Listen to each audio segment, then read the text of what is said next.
പോലെ മാംഗല്യം. രചന അവതരണം മിത്രവിന്ദ. ശ്രീദേവി ബസ്സൊക്കെ കിട്ടി വീട്ടിൽ മടങ്ങിയെത്തിയപ്പോൾ സമയം 3 മണി ആവാറായിട്ടുണ്ട്. സിത്തു വന്നെന്നുള്ളത് ശ്രീദേവിക്ക് അറിയില്ലായിരുന്നു. ഉമ്മർത്തവന്റെ ചെരുപ്പ് കിടക്കുന്നതും ശ്രീദേവി ശ്രദ്ധിച്ചില്ല. അവർ പതിവായി താക്കോൽ വെക്കുന്ന സ്ഥലത്ത് വന്ന് നോക്കിയപ്പോഴാണ് താക്കോൽ അവിടെ ഇല്ലെന്നുള്ളത് മനസ്സിലാക്കിയത്.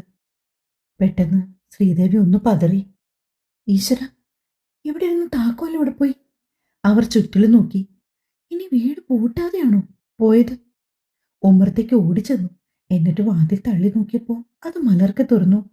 അപ്പോഴാണ് അകത്തു നിന്നും സിത്തു അമ്മയെന്ന് വിളിക്കുന്നത് കേട്ടത്. അയ്യോ മോനെ, നീ ഇന്ന് നേരത്തെ വന്നൂലേ? അവർ മകന്റെ റൂമിലേക്ക് പോയി. അപ്പോഴാണ് സിത്തു കിടക്കുകയാണെന്നുള്ളത് ശ്രീദേവി ശ്രദ്ധിച്ചത്. എന്തു പറ്റി മോനെ, നീ എന്താ കിടക്കുന്നേ? നടുവിന് വേദന പോലെ. വന്നിട്ട് ഞാൻ ഉച്ചയ്ക്ക് മുമ്പ് വീട്ടിലെത്തിയതാ.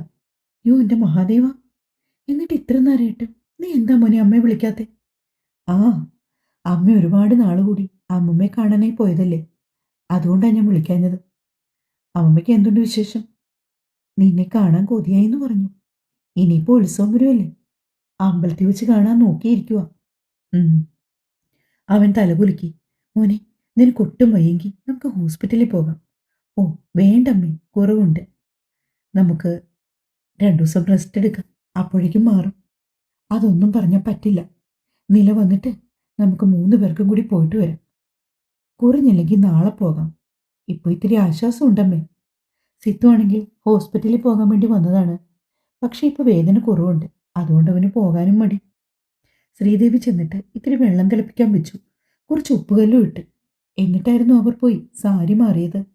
വെള്ളം എടുത്തുകൊണ്ട് വന്നിട്ട് സിത്തുവിന് അവർ ചൂട് പിടിച്ചു കൊടുത്തു. ആ അമ്മേ, പതിയെ സൂക്ഷിച്ച്. അമ്മ ഇപ്പൊ ഇത് പൊള്ളിക്കുവോ? ഇല്ലടാ, ഞാൻ പതിയാ ചെയ്യുന്നേ. നീ മര്യാദയ്ക്ക് കിടന്നാ മതി. കുറച്ചു നേരം ശ്രീദേവി തുണിമുക്കി പിഴിഞ്ഞ് നടുവിന് ചൂട് പിടിച്ചു കൊടുത്തു. സിത്തു ആ കിടപ്പ് അവിടെ കിടന്ന് നന്നായിട്ടൊന്ന് ഉറങ്ങി. ഇന്ദു ഇന്റർവെൽ ടൈമിൽ പ്രിൻസിപ്പൽ സാറിനെ കാണാൻ വേണ്ടി ചെന്നതാണ്.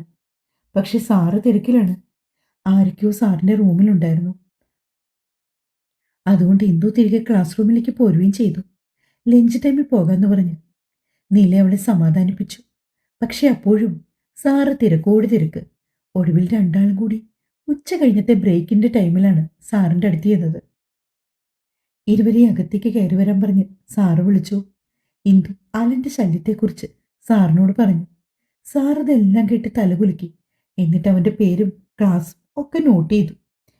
ഇനി അവന്റെ ശല്യമൊന്നും ഉണ്ടാവില്ലെന്നും താൻ പറഞ്ഞു നിർത്തിക്കോളാന്നും സാർ ഇന്ദുവിന് ഉറപ്പ് നൽകി. അങ്ങനെ സമാധാനത്തോടുകൂടി 2 പേരും സാറിന്റെ അരികിൽ നിന്ന് ഇറങ്ങിപ്പോകുന്നത് അലന്റെ 1-2 ഫ്രണ്ട്സ് കണ്ടു. ഉടനെ തന്നെ അവർ അലനോട് കാര്യം പറഞ്ഞു. അത് കേട്ടതും അവന് നല്ല ദേഷ്യമായി.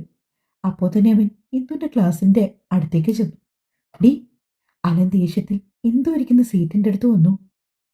നീ സാറിന്റെ അടുത്ത് നിന്ന് കംപ്ലൈന്റ് ചെയ്തോ? അവൻ അരിച്ചത്ത് ചോദിച്ചു. ചെയ്തെങ്കിൽ തനിക്കെന്താ? പല ആവർത്തി ഞാൻ പറഞ്ഞിട്ടും ഇയാൾക്ക് കേൾക്കാൻ പറ്റില്ലല്ലോ. അവിടെ നെറ്റി ചൊളിഞ്ഞു. ഡി, വേണ്ട കേട്ടോ, മര്യാദയ്ക്ക് അടങ്ങിയിരുന്നോണം നീ.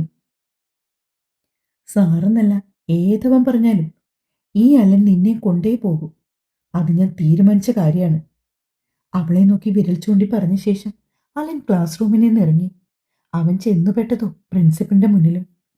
തന്റെ ക്ലാസ് ഇതാണോ? പ്രിൻസിപ്പൽ അലനോട് ചോദിച്ചു. നോ സർ, എൻ്റെ ഒരു ഫ്രണ്ടിനെ കാണാൻ വന്നതാ. ഏത് ഫ്രണ്ട്? നിഖിൽ. എന്നിട്ട് അയാളെ കണ്ടോ? ഇല്ല, അവൻ ക്ലാസ്സിൽ ഇല്ലെന്ന് പറഞ്ഞു. ആര് പറഞ്ഞു? ഡോൺ. എപ്പോ പറഞ്ഞു? സാറിന്റെ ചോദ്യം ചെയ്യൽ അവന് ദേഷ്യമായി. സാറെന്തിനാ എന്നോട് ഇങ്ങനെയൊക്കെ ചോദിക്കുന്നത്? ഞാൻ ഇന്റർവെൽ ടൈം ആയതുകൊണ്ട് ഇറങ്ങി, അത്രേ ഉള്ളൂ. താൻ ഓഫീസിലേക്കൊന്ന് വന്നേ, തന്നോട് എനിക്കൊന്ന് സംസാരിക്കണം. പ്രിൻസിപ്പൽ തിരിഞ്ഞു നടന്നുപോയി. അലൻ മുഖം തിരിച്ച് ക്ലാസ് റൂമിലേക്ക് നോക്കി. ഇന്ദുവിനെ അവൻ അടങ്ങാനാവാത്ത പകയോടെ നോക്കി. അലൻ നിന്നെ സൂക്ഷിച്ച് നോക്കിയിട്ടാ പോയത്. ഇനി ഉടക്കം കൊണ്ട് വരുവോ പെണ്ണെ? നീല പതിയെ ഇന്ദുവിനോട് ചോദിച്ചു. അവൻ ഇങ്ങി വന്നോട്ടെ, കാരണം തീർത്ത് കൊടുക്കും ഞാൻ. അച്ഛനോട് പറഞ്ഞ ആളെ ഇറക്കും. വേണ്ട വേണ്ടെന്ന് വിൽക്കുന്തോറും തലേ കയറി നിറങ്ങുമോ? ഇന്ദു ദേഷ്യത്തിൽ പറഞ്ഞു. യോ, ഒന്ന് മിണ്ടാതിരിക്കും പെണ്ണെ, ആരെങ്കിലും കേൾക്കും. നീല അവളുടെ കയ്യിലമർത്തി. ഈ സമയത്ത് പ്രിൻസിപ്പലാണെങ്കിൽ അലനെ നന്നായിട്ട് വഴക്കു പറയുകയാണ്. മേലിൽ ഇന്ദുബാലയുടെ പിന്നാലെ ചെന്ന് അവളെ ശല്യം ചെയ്തേക്കരുത്. കോളേജിൽ നിങ്ങൾ വരുന്നത് പഠിക്കാനാണ്. അത് കഴിഞ്ഞ് വീട്ടിൽ പോയിക്കണം. അല്ലാണ്ട് പെമ്പിള്ളേരെ ശല്യം ചെയ്ത് നടന്നേക്കരുത്. സാറിന്റെ വായിൽ നിന്ന് ആവശ്യത്തിന് കിട്ടിയതും അവന്റെ മുഖം ഒരു കൊട്ട പോലെ വീർത്തു. അവൻ സാറിനെ ദേഷ്യത്തെ നോക്കി. എന്താടോ, തനിക്ക് ദേഷ്യം കൂടുതലാണല്ലോ. ഞാൻ പറഞ്ഞത് ഇഷ്ടായില്ലേ? അങ്ങനൊന്നും അല്ല സാറേ, സാറിന് വെറുതെ തോന്നുതാ. അവൻ അലക്ഷ്യമായി പറഞ്ഞു. താൻ ക്ലാസ്സിലേക്ക് പോയിക്കോ. ഇനി ഇതുപോലെ ഇവിടേക്ക് വിളിക്കാനായി ഇടയുണ്ടാവരുത്. അവൻ തലകുലുക്കിക്കൊണ്ട് റൂമിൽ നിന്ന് പുറത്തേക്കിറങ്ങി. അന്ന് ക്ലാസ് കഴിഞ്ഞ് നിലയും ഇന്ദുവും ബസ് സ്റ്റോപ്പിലേക്ക് ഒന്നിച്ചാണ് നടന്നു പോയത്. സിദ്ധു വരുമെന്ന് കരുതിയാണ് ഇരുവരുടെയും നിൽപ്പ്. എടി, ബസ്സിൽ കയറിയ നിന്റെ അടുത്ത് ഞാൻ നിൽക്കില്ല കേട്ടോ. എൻ്റെ ഏട്ടനതൊന്നും ഇഷ്ടാവില്ല, അറിയാലോ അല്ലേ? ഇന്ദു നിലയോടായി പറഞ്ഞു. പിന്നെ അങ്ങനൊന്നുമില്ല ഏട്ടൻ. അപ്പോഴത്തെ ദേഷ്യത്തിന് എന്തെങ്കിലും പറയുന്നേ ഉള്ളൂ. അത് കഴിഞ്ഞാൽ ഒക്കെ മറക്കും. ആര്? നിന്റെ ഏട്ടനോ? മറക്കുന്ന ഒരാൾ വന്നേക്കുന്നു. ഇന്ദു അവളെ നോക്കി നെറ്റി കൂർപ്പിച്ചു. സിദ്ധുവേട്ടന്റെ സ്വഭാവം എന്നേക്കാൾ നന്നായിട്ട് അറിയാവുന്ന ആളല്ലേ? എന്നിട്ടും നീ എങ്ങനെ എന്താടി പറയുന്നേ? നില ചെറിയൊരു കുറുമ്പോടെ അവളെ നോക്കി. നമ്മുടെ പഠിത്തമൊക്കെ കഴിഞ്ഞ് നിങ്ങളുടെ കല്യാണം നടത്താമെന്ന് പറഞ്ഞ അമ്മയിരിക്കുന്നേ. ഏട്ടനും പ്രായം കൂടി വരുമല്ലേ? പിന്നെ ഈ കാര്യം നിന്നോടിപ്പോ പറയരുതെന്നും എന്നെ ഭീഷണിപ്പെടുത്തി വെച്ചേക്കുവാ. അതെന്തിനാ? ഇന്ദുവിനൊന്നും മനസ്സിലായില്ല. നീ പഠിത്തം ഉഴപ്പോ അത്രേ. ഓ, അത് ശരി. അപ്പൊ അങ്ങനെയാണ് കാര്യങ്ങൾ. അപ്പച്ചയുടെ പ്ലാൻ വല്ലതും ആ കൊശമാണ്ടൻ ആങ്ങളെ അറിഞ്ഞൂടി? എന്റെ ഏട്ടനെ നീ എന്താടി വിളിക്കുന്നേ? ഞാൻ പറയുന്നത് കേട്ടോ. അയ്യോ, ചതിക്കല്ലേ പൊന്നെ. ജീവിച്ചു പൊയ്ക്കോട്ടെ. ഒന്നുമില്ലെങ്കിലും നിന്റെ നാത്തൂനല്ലേടി. രണ്ടാളും സംസാരിച്ചു നിന്നപ്പോൾ ബസ് വരുന്നത് കണ്ടു. ഇന്ദുവിന്റെ ഹൃദയത്തിൽ ഒരു വേലിയേറ്റം പോലെ തോന്നി. നില, ഞാൻ ഇത്തിരി ഗ്യാപ്പിട്ട് നിൽക്കും. മറ്റൊന്നും കൊണ്ടല്ല, വെറുതെ നിന്റെ ഏട്ടനെ ദേഷ്യം പിടിപ്പിക്കണ്ടെന്ന് കരുതിയിട്ടാ. ഇന്ദു പറഞ്ഞു. ബസ് കൊണ്ടൊന്ന് നിർത്തിയിട്ടും ഇന്ദുവിന്റെ മിഴികൾ ഡ്രൈവിംഗ് സീറ്റിലേക്ക് നീണ്ടു. സിത്തുവിന് പകരം മറ്റൊരാളെ കണ്ടതും അവൾക്ക് സങ്കടം തോന്നി. സിത്തുവേട്ടനെവിടെ? നില വേണുവേട്ടനെ നോക്കി ചോദിച്ചു. സിത്തുമോൻ നടുവേദനയായിട്ട് കാലത്തെ പോയി മോളെ. അയ്യോ, എന്നിട്ടോ? ഹോസ്പിറ്റലിലേക്കാണോ പോയത്? അല്ല മോളെ, വീട്ടിലേക്ക് പോയി. ഹോസ്പിറ്റലിൽ പോകാൻ ആവുമെന്ന് പറഞ്ഞു, പക്ഷെ കേട്ടില്ല. ഭഗവാനെ, എന്റെ സിത്തുവേട്ടനെ കാത്തോണേ. ഇന്ദുവിന്റെ മിഴികൾ ഈറനണിഞ്ഞു. ഏട്ടൻ ഇടയ്ക്കൊക്കെ നടുവേദനയുണ്ട്, പക്ഷെ ഹോസ്പിറ്റലിൽ പോകാന്ന് പറഞ്ഞ കേൾക്കില്ല. എന്താ ചെയ്ക്ക? നില സങ്കടത്തോടെ ഇന്ദുവിനോട് പറഞ്ഞു. എന്തായാലും പോയേ പറ്റൂ. ഇതിപ്പോ ഇങ്ങനെ വേദന വരുന്നത് എന്താണോ ആവോ? സ്കാൻ ചെയ്ത് നോക്കിയാൽ മാത്രമേ കണ്ടുപിടിക്കാൻ പറ്റുള്ളൂ. ഇന്ദുവിന് പിന്നെയും സങ്കടം. സിത്തു ഇല്ലെന്ന് കണ്ടതും അവന്റെ ആരാധകർ നിരാശരായി നിൽക്കുകയാണ്. എല്ലാവരും ഓരോന്നടക്കം പറയുന്നുണ്ട് താനും. ഇന്ദു പക്ഷെ അതൊന്നും കേൾക്കുന്നില്ല. അവൾക്കാണെങ്കിൽ സിത്തുവിനെ ഒന്ന് കണ്ടാൽ മാത്രം മതി. എത്രയും പെട്ടെന്ന് ബസ്സിറങ്ങാനാണ് അവളുടെ പ്രാർത്ഥന. ചേച്ചി, സിത്തു ചേട്ടൻ ഇല്ല ഇന്ന്? ഒരു പെൺകുട്ടി നിലയോട് ചോദിച്ചത്. ഇന്ദു അവളെ ഒന്ന് തിരിഞ്ഞു നോക്കി. ചേട്ടനൊരു അത്യാവശ്യം വന്നിട്ട് ഉച്ചയ്ക്ക് ലീവ് എടുത്ത് പോയതാ. നില ആ കുട്ടിയോട് മറുപടിയും പറഞ്ഞു. ആ കുട്ടികളാണെങ്കിൽ സിത്തുവുമായിട്ട് നല്ല കമ്പനിയാണ്. തിരക്കില്ലാത്തപ്പോൾ അവനവർ പറയുന്ന പാട്ടൊക്കെ പ്ലേ ചെയ്യും. അതുകൊണ്ട് കുട്ടികൾക്ക് അവനോട് ഒരു പ്രത്യേക താല്പര്യവുമാണ്. ഇന്ദു നോക്കിയതും ആ പെൺകുട്ടികൾ അവളെ നോക്കി പുഞ്ചിരിച്ചു. അങ്ങനെ ഇന്ദുവിനും നിലയ്ക്കും ഇറങ്ങുവാനുള്ള സ്റ്റോപ്പ് എത്തി. ഇരുവരും വേഗം വണ്ടിയിൽ നിന്നിറങ്ങി. നിലയാണെങ്കിൽ ഇത്തിരി വേഗത്തിലാണ് മുന്നോട്ട് നടക്കുന്നത്. ഇന്ദു അവളുടെ വീടിന്റെ ഭാഗത്തേക്ക് തിരിയാതെ നിലയോടൊപ്പം നിന്നു. ഇന്ദു, നീ വീട്ടിലേക്ക് പോയിക്കോ. ഞാൻ ഫോൺ വിളിച്ചോളാം നിന്നെ. വീട്ടിൽ ചെല്ലുമ്പോൾ നീ വൈകും പെണ്ണേ. അതൊന്നും സാരമില്ല, ഞാനും കൂടി വരാം. ഏട്ടൻ എന്താ പറ്റിയെന്നറിയണമല്ലോ.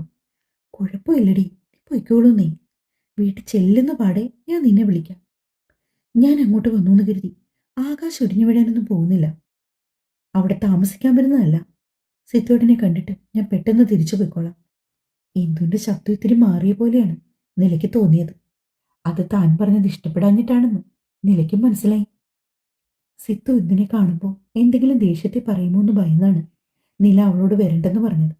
അത് ഇന്ദുവിന് മനസ്സിലായില്ലെങ്കിലും അവൻ പറയുന്നത് കേൾക്കാൻ മനസ്സിനെ പാകപ്പെടുത്തിയാണ് നിലയുടെ വീടിന്റെ പടിക്കെട്ടുകൾ കയറി ഇന്ദു വന്നത്. ഉമ്മറും അടിച്ചു വാരുകയാണ് ശ്രീദേവി. അപ്പോഴാണ് നിലയുടെ കൂടെ വരുന്ന ഇന്ദുവിനെ അവരുടെ കണ്ണിൽപ്പെട്ടത്. ചൂലുമ്മർത്തതിനെ ഇട്ടിട്ട് അവർ ഇന്ദുവിന്റെ അരികിലേക്ക് ഓടി ഇറങ്ങി വന്നു. ഇന്ദുട്ടിയെ, എത്ര ദിവസമായി കണ്ടിട്ട്? ഞാനിന്ന് അച്ഛമ്മയുടെ അടുത്ത് വന്നിട്ടുണ്ടായിരുന്നു കേട്ടോ. മോൾക്ക് ഇഷ്ടമുള്ള പലഹാരമൊക്കെ വാങ്ങി കൊടുത്തിട്ടാ പോന്നേ. വാത്സല്യത്തോടെ അവളുടെ മുഖത്തും കവളിലുമൊക്കെ വിരലോടിച്ചുകൊണ്ട് അവർ പറഞ്ഞു, അപ്പടി വിയർപ്പാ, ഇത്തിരി മാറി നിന്നോളൂ അപ്പേ. ഇന്ദു അവരുടെ അരികിൽ നിന്നും അകന്നു മാറാൻ നോക്കിയെങ്കിലും ശ്രീദേവി അവളെ തന്നിലേക്ക് ചേർത്തണച്ചു. ആ സമയത്ത് നില അകത്തേക്ക് ഓടിക്കയറിപ്പോയി. അപ്പേ, സിത്തുവേട്ടന് എന്താ പറ്റിയേ? നടുവേദനയായിട്ട് പോയിരുന്നു എന്ന് വേണുവേട്ടൻ പറഞ്ഞല്ലോ. ഒരേ ഇരിപ്പിരുന്ന് വണ്ടി ഓടിക്കുമല്ലേ മോളെ, അതിൻ്റെ ആണെന്ന് തോന്നി വേദന. തീരെ വയ്യാണ്ട് ഇവിടെ വന്ന് കിടക്കുമായിരുന്നു. ഞാനിത്തിരി തൈലമൊക്കെ ഇട്ട് ചൂട് പിടിച്ചു കൊടുത്തു. ശ്രീദേവി പറയുന്ന കേട്ടുകൊണ്ട് ഇന്ദു അവരോടൊപ്പം വീടിൻ്റെ ഉള്ളിലേക്ക് കയറി. അകത്തു നിന്നും നിലയുടെയും സിത്തുവിൻ്റെയും സംസാരം കേൾക്കാം. മോൾ അങ്ങോട്ട് ചെല്ല്, അവൻ മുറിയിലുണ്ട്. അപ്പ ചായ എടുക്കാം. വിശക്കുന്നുണ്ടാവില്ലേ? ശ്രീദേവി പറഞ്ഞതും ഇന്ദു ഇത്തിരി മടിയോടെ നിന്നു. ഇത്രയും നേരം ഉണ്ടായിരുന്ന ഉത്സാഹമൊക്കെ എവിടെയോ പോയി ഒളിക്കുന്നത് പോലെ അവൾക്ക് തോന്നി. അപ്പ കൂടി വരുന്നേ എന്ന് പറഞ്ഞ് ഇന്ദു ശ്രീദേവിയുടെ കൈത്തണ്ടയെ പിടിച്ചു. മോൾ അങ്ങോട്ട് ചെല്ല്, നിലയുണ്ട് അവിടെ. എന്തിനാ പേടിക്കുന്നേ? ഇങ്ങോട്ട് വരാനുള്ള ആളല്ലേ? ചിരിയോടെ പറഞ്ഞുകൊണ്ട് ഇന്ദുവിന്റെ കവളിൽ ഒന്ന് തലോടിയിട്ട് ശ്രീദേവി അടുക്കളയിലേക്ക് പോയി. ഇന്ദു സിത്തുവിന്റെ മുറി കയറണോ വേണ്ടയോ എന്ന് ശങ്കിച്ചുകൊണ്ട് ഇത്തിരി നേരം വാതിക്ക നിന്നു. അപ്പോഴേക്കും നില പുറത്തേക്ക് വന്നു.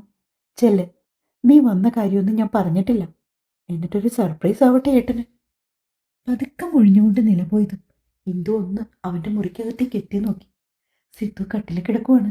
ഒരു കാവ്യമുണ്ട് മാത്രം കൊടുത്താണ് കിടക്കുന്നത്. അവന്റെ ആ കിടപ്പ് കണ്ടത് ഇന്ദുവിന് സങ്കടം വന്നു. ഉള്ളിലെ പേടിയൊക്കെ മാറ്റിവെച്ചിട്ട് ഇന്ദു അകത്തേക്ക് കയറി ചെന്നു. സിത്തു ചീത്ത പറയുന്നത് പുറത്തേക്ക് കേൾക്കാതിരിക്കാൻ അവൾ പതിയെ വാതിൽ ചാരി. വാതിലടയുന്ന ശബ്ദം കേട്ടതും സിത്തു തിരിഞ്ഞു നോക്കിയതും അവന്റെ അടുത്തേക്ക് നടന്നു വരുന്ന ഇന്ദുവിനെയാണ് കണ്ടത്. ചാടിപ്പിരണ്ട് എഴുന്നേക്കാൻ തുനിഞ്ഞതും അവന്റെ നടുവിന് കൊളുത്തി വലിക്കും പോലെ ഒരു വേദന വന്നു. ആ അമ്മേ! വലങ്കൈ കൊണ്ട് നടുവിനമർത്തി അവൻ ദേഷ്യത്തിൽ ഇന്ദുവിനെ നോക്കി. പെട്ടെന്ന് ഓടി വന്നിട്ട് അവൾ സിദ്ധുവിന്റെ അരികിൽ ഇരുന്നുകൊണ്ട് അവന്റെ നടുവിൽ തിരുമ്മി. ഒരുപാട് വേദനയുണ്ടോ സിദ്ധുവേട്ടാ? ചോദിച്ചത് അവളുടെ മിഴികൾ നിറഞ്ഞു തുളുമ്പി. എഴുന്നേറ്റ് പൂടി! അവൻ അലറിയതും ഇന്ദുവിന്റെ കവളിലൂടെ കണ്ണുനീർ ധാരധാരയായി ഒലിച്ചിറങ്ങി. തുടരും. കഥ കൊള്ളാമെങ്കിൽ പ്ലീസ് സപ്പോർട്ട് മീ.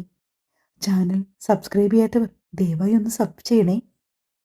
സ്നേഹത്തോടെ നിങ്ങളുടെ സ്വന്തം മിത്ര. Thank you.